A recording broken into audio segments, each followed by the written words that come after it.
চলো তোমাদের এখন নিয়ে যাও রামপেরি ঘাট আর হচ্ছে সারায়ু ঘাট। তাই দেখো রামপেরি ঘাটের জন্য আমরা হোটেল থেকে বেরিয়ে পড়িয়েছি সকাল সকাল। আর বেরিয়ে পড়ে দেখো টোটো ধরে নিয়েছি, টোটো ধরে নিয়ে এখন আমরা চলে আসলাম। দেখো এই যে যাওয়ার পথে খুব সুন্দর সুন্দর মানে অযোধ্যাটা সত্যি প্রচুর মন্দির রয়েছে আর খুবই সুন্দরভাবে সজ্জিত।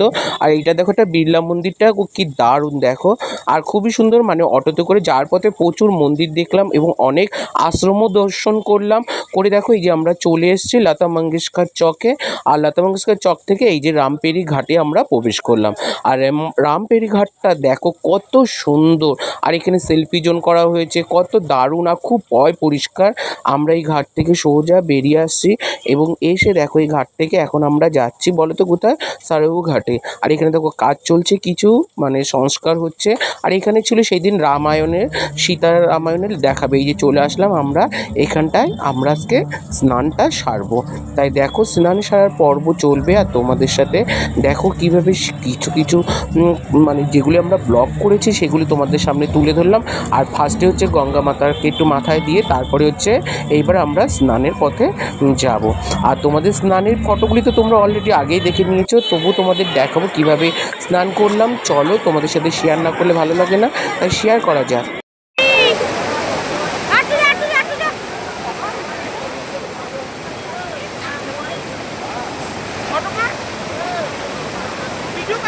ভিডিও করছি তো আমি ভিডিও করছি, জল এরকম জল মাথায় না, জল মাথায় না, ভিডিও করছি তো ভিডিও করছি। হ্যাঁ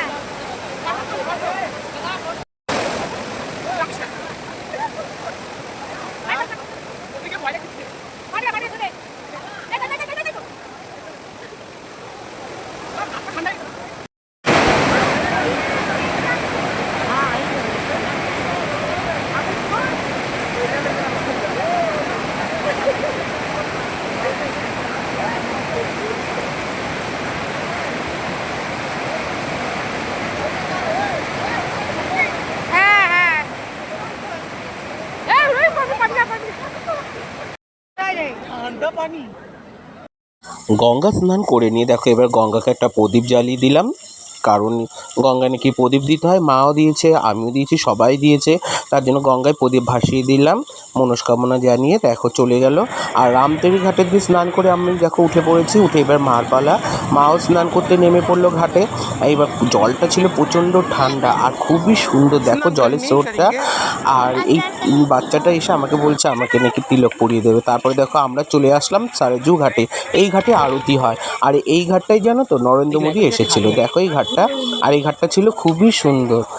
দেখো খুবই সুন্দরভাবে সেজে উঠেছে। আর আমরাও এই ঘাটে এসে স্নান করলাম, করে দেখলাম সরজু ঘাটটা। দেখো এখানে যেন নৌকা বিলাস হয়, মানে এখানে নৌকা দিয়ে 7টা না 8টা ঘাট এরা ঘুরিয়ে নিয়ে আসে।